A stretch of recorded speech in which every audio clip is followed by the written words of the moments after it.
Hi, this is Barbara with Fanbase Press here at San Diego Comic-Con 2018. I'm here with the absolutely incomparable Leland Melvin. Leland, thank you so much for chatting with me. So great to be here, Barbara. Thank you. First, thank you for your comments on the panel earlier today, and thank you for chatting with us. I'm curious, as one of the big thinkers on Mars Season 2, what really intrigued you about the project when you were brought on and participating? It's such an interesting hybrid of documentary and drama. What was most intriguing to you? What's intriguing is that, Mars Season 1 was just incredible, people getting there, but now Mars Season 2 is like, okay, what do you do when you get there? How do you live? Community, fight, sex, drug, all these things that are down here on Earth and now going to be in Season 2. And I think it's just as we evolve as this one race, the human race, how do we do it off our planet? And Mars Season 2 is one of these ways to show that there are things like, as we settle this planet, settlers going west and these things happening, it's the same types of things up there,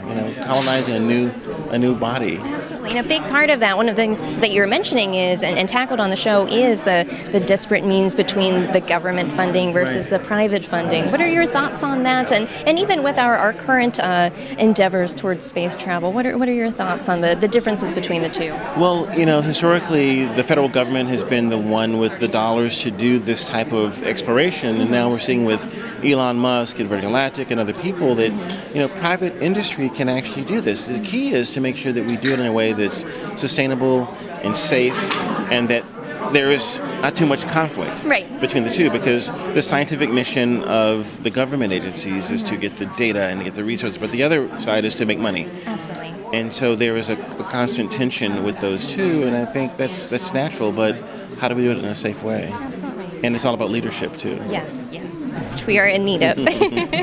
Last question for you is that as space fans ourselves, an astronaut yourself, what is most exciting to you about the exploration of space right now?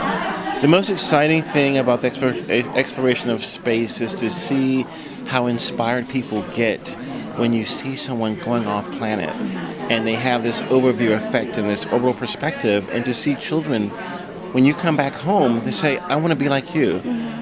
Or like Dr. Peggy Whitson, who was the first female commander, or like Jay Ha, who is like the first Asian commander on Mars. And I think this mix of documentary with realism is going to help people say, I want to do that.